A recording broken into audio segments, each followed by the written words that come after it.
नमस्कार दोस्तों, मैं विजय कुमार शर्मा सनवाल फिल्म इंटरटेनमेंट से आपका स्वागत करता हूं।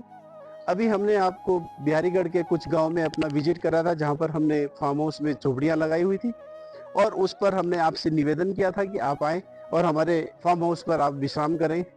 और अभी जैसा कि अभी आपका बहुत अच्छा रिस्पॉन्स हमें मिला है उस वीडियो के द्वारा और व्लॉग के द्वारा, आज हम आपको लेकर आए उत्तराखंड के देहरादून शहर में, जो कि यहाँ का उत्तराखंड की हसीन वादियों में देहरादून शहर जो यहाँ पर शुमार है।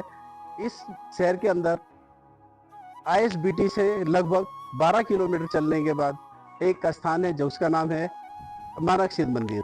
मानक सिद्ध मंदिर दत्तात्रेय जी महाराज के 84 शिष्यों में से एक हैं, जिन्होंने यहाँ पर घोर तपस्या की और इस स्थान का नाम मानक सिद्ध पड़ा। जैसा कि आप देख रहे हैं, ये उनका स्थान है, मानक सिद्ध महाराज का स्थान है। और अभी हम आपको अंदर लेकर चलते हैं, दर्शन कराएंगे, यहाँ की इतिहास स्टोरी जो कुछ है वो आपको यहाँ पर उसे अवगत कराएंगे। आइए चलते हैं मंदिर की ओर।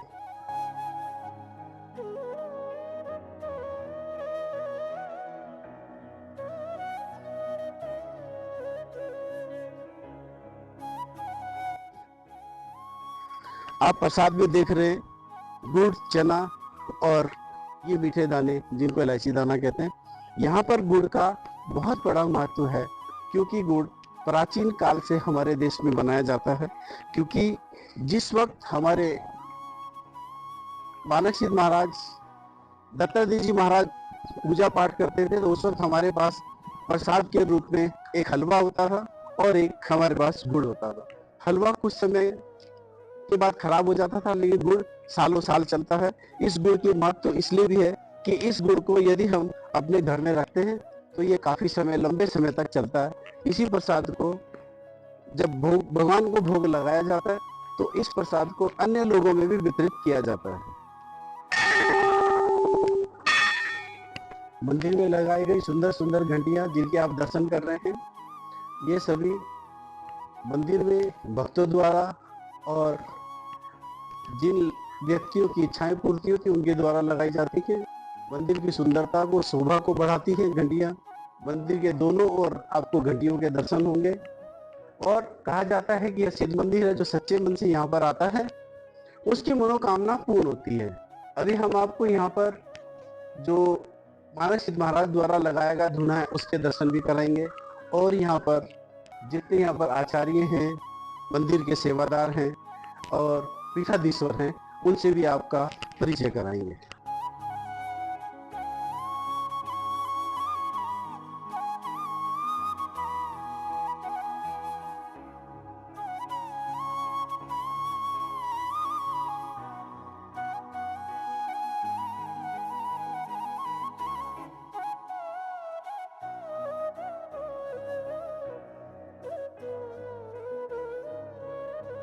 बाबा मानक सिंह जी के मंदिर में आप जिन मूर्तियों का दर्शन कर रहे हैं, ये बहुत प्राचीन मूर्तियां हैं।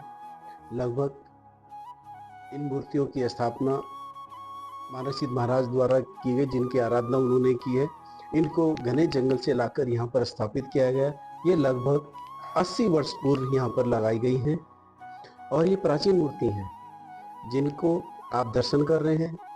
अभी आपसे हम आचार्य जी से भी वार्ता कराएंगे। इसके बारे में हम कुछ ज्ञान उनसे लेना चाहेंगे कि मंदिर का महत्व क्या है। महत्व दोस्तों, अब मानक सिद्ध में हम आपको अखंड धुनी, जो मानक सिद्ध महाराज के टाइम से जलती हुई आ रही है, उस धुनी के हम आपको दर्शन करा रहे हैं। ये धुनी 24 घंटे जलती रहती है।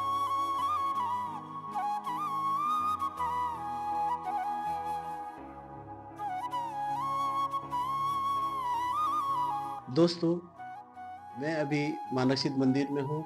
यहाँ के पीठाधीश्वर पंडित अवध बिहारी शुक्ल जी हैं, यहाँ के महंत हैं और यहाँ के उत्तराधिकारी भी हैं। मैं उनसे इस मानक सिद्ध मंदिर के जो इतिहास है हमारा, जो इसकी यहाँ की प्राचीन मान्यताएं हैं, मैं उसके बारे में अधिक जानकारी आपको उनके द्वारा प्राप्त कराता हूँ। देवताओं ने, ऋषियों ने और ये जो सिद्ध थे, इन्होंने मिलकर के भगवान की स्तुति की कि अब इसको जो है धराधाम के जो राक्षसों का आतंक है इसको आप जो है खत्म करो और यहाँ पुनः शांति की स्थापना करो, नहीं तो ये पृथ्वी जो है पाप का भार सहन नहीं कर सकती है, रसातल को चली जाएगी।